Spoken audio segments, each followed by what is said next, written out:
Welcome back to Beeranid 40K. Today we continue our look at every unit in the Space Marine faction. Today we're talking the Intercessors, Primaris boys, and Kill Team. The Intercessors are basically the 21st century's answer to the 41st millennium because you take that standard tactical marine and you make it better. It has 2 wounds instead of 1. It has an extra attack, and every one of the standard bolt rifles that they can take are better than the rapid fire 1 variant that the tactical marine can take.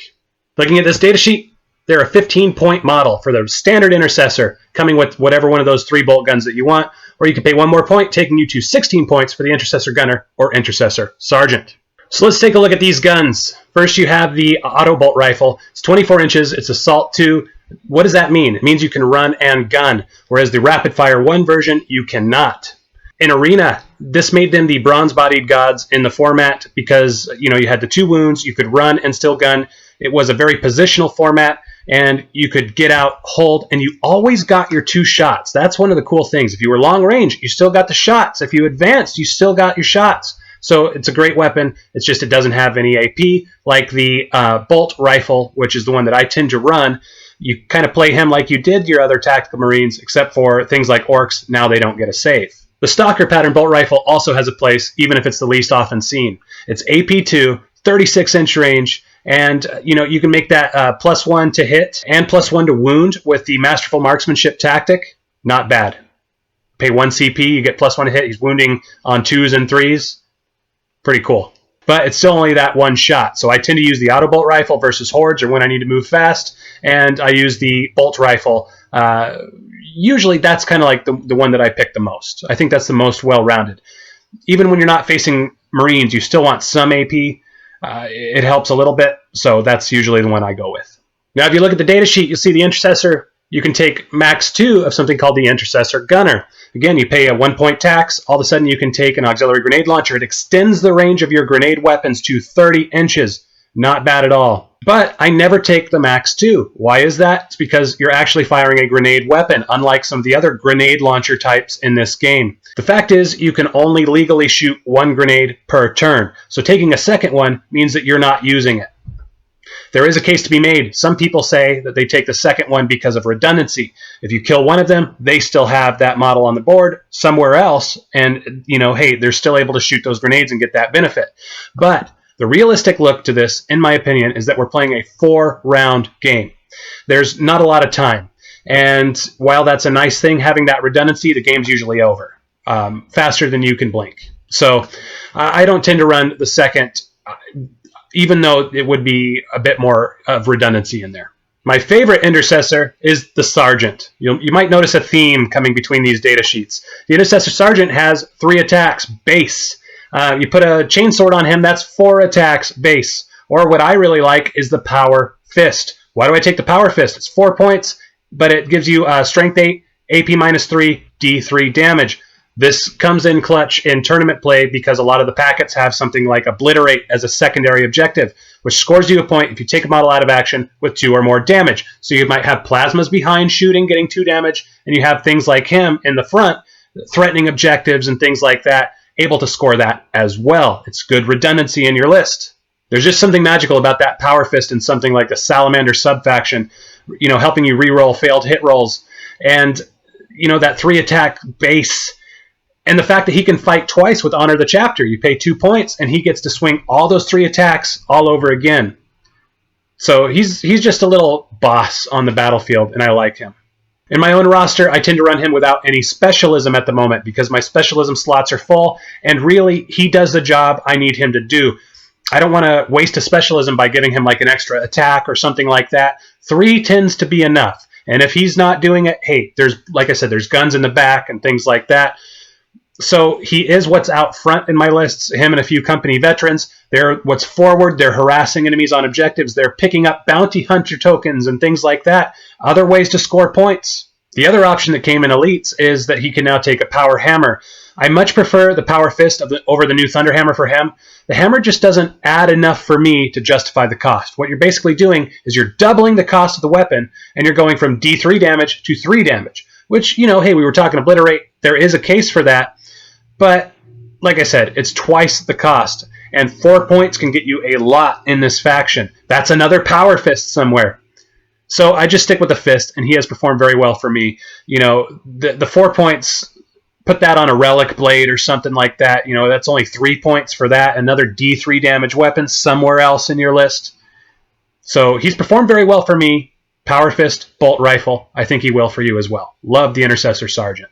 Because this is the main one that I'm recommending to you for your roster, I want to say that this build really seems to like to be run as Salamanders or Iron Hands. The second wound makes the most of that Iron Hands FNP, and the Sally reroll in that fight phase. It kind of mitigates the -1 to hit of that Power Fist. So I like it. Of course, the Space Wolves are a thing. The +1 to hit in melee, that takes that -1 to hit right away. He's back to hitting on 3s suddenly. White Scars are good too because of the speed, pairing very well with the auto bolt rifle that can still advance and shoot. So there's a few different options depending on how you're running your team already. He kind of fits in very well. All right, so let's take a look at a real-world situation and a traditional kind of historical way that intercessors have come in handy. Putting this here in case you're new and you haven't seen this before, something to keep in mind and help you get a little bit more from them. So if you look here, I have an intercessor and a company veteran. Intercessor and company veteran, they're looking at a pink horror. Pink horror is a psychic model. Psychic models, they get the psychic phase, they roll a 5-up, or sometimes there's modification on that, but they get to deal a mortal wound per turn, pretty much. Statistically, it's going off. You're going to take it. Where the Intercessor comes in handy is the fact that he has that second wound that something like the Company Veteran doesn't have. Company Veteran's doing more damage. He's more offensive. He's got more output for your team, so I need to protect him. What I've done is I've placed the Intercessor Sergeant more forward. That comes in handy because the Pink Horror here, the Psyker, he must target the closest visible enemy model. So in that case, even though the Intercessor Sergeant is obscured, the Company Veteran is wide open, he can't shoot that Company Veteran. He must go onto the Intercessor Sergeant. Intercessor Sergeant has 2 wounds. He eats that mortal wound, has 1 wound left. He's still trucking. He didn't get to an injury roll like you would have with all your 1 wound models. So he protects your 1 wound models, something to know if you are new to the game. However, something has changed, fairly recently in the game's history with the Elites expansion. Factions like Grey Knights and Thousand Suns, they can take and do 2 mortal wounds per turn now in the Psychic phase. It's not just 1, which means that the guys behind need to get that job done. The Intercessor will statistically get to an injury roll, unfortunately. But if you look here,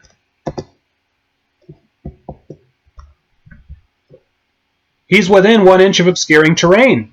That means that he will be at a -1 on his injury roll, taking him out of action only on a 5 or a 6. Very important. Always remember to stack your guys near obscuring models and terrain so that you only go out of action on a 5-up, not a 4-up. It might not seem like much, but it's a 16% reduction in your out of actions. So it's pretty good. So there is a little bit of controversy with this data sheet. So grab a chair, come on in. We've got to have a talk with Papa Beeranid. If you look at this particular sheet, there's an update here that has the Auspex War Gear. We don't know if that's legal anymore. The update in the Kill Team Manual 2019 does not have this piece of war gear, and it's led some people in the community to say that it's not legal to take anymore. I don't know the answer. The Kill Team FAQ, the most recent one, still has it, still says add it to the data sheet. It was not part of a data sheet to begin with. They had to add it via FAQ. It is in the latest one. So you kind of have 2 things to consider here. Thing 1 is you can just call before you go. You can email the TO, something like that, say, hey, is it legal? And you're going to know 100% where that tournament stands. Personally, I'm not using it anymore. There's other ways to get an Auspex in your list. You have it on the Stern Guard Sergeant. You have it on the Tactical Marine Sergeant.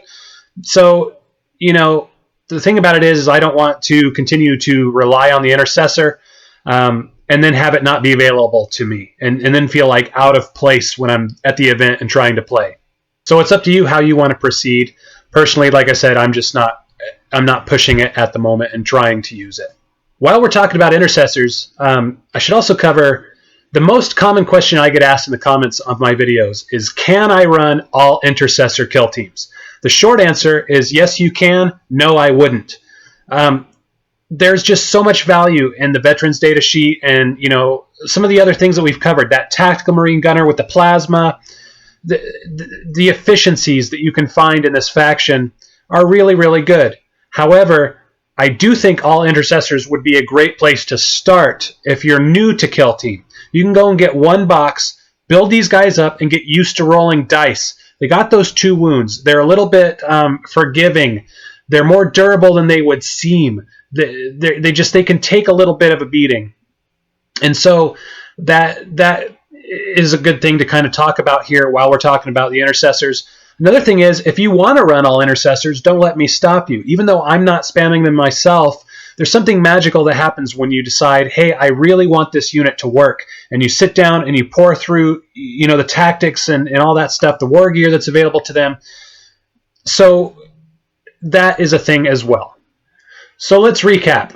The model that I like the most is the Intercessor Sergeant. I tend to take him either with an auto bolt rifle and a chain sword versus hordes, or I like, just as a kind of a thing I've been using mostly because of the packet. I always say beat the packet, not the player. I've been taking the Power Fist bolt rifle in my Salamanders bit of the roster, just because it helps me score some points and lead towards the win condition of the particular packet that I was training for most recently, which is the Bay Area Open Pack. Another thing to remember is that even though you can take 2 Intercessor Gunners, I really usually don't, because you can only shoot one of those grenade weapons per turn. The Hand Flamers. The Intercessor Sergeant can take a Hand Flamer now. They are Strength 3. It's not like, oh, hold the phone, I think we found a new thing to build around. You're not building your entire list around this. But versus the Pink Horrors that we saw that example earlier, that's useful because when you kill one of those, they split into multiples, and they're grinding out the board and killing time in the game, preventing you from scoring. So the ability to take a gun in one hand and a gun in another and do a flesh or a out of action with each is a good thing. And so there is a case for that there. In fact, it's in my roster just because of that Pink Horror spam matchup. And that's it. Did you like today's video? Leave me a comment, let me know. If you see something differently or something that I missed, say that in there too, because I'm trying to be a better player myself. I'm always trying to grow with this faction. So if you see something else, let me know about it. Astartes are life right now. And it's what's getting me through this quarantine is my theory hammering and stuff like that. So I'd appreciate it if you have a tip that maybe I didn't cover that you could let me know. If this did help you, be sure to like and subscribe. It lets me know that I did something good and I should do more of it. And it might seem insignificant, but it tells YouTube that my channel doesn't suck. So with that, I wish all of you the very best. And I hope that you're getting through this quarantine all right. Take care, guys.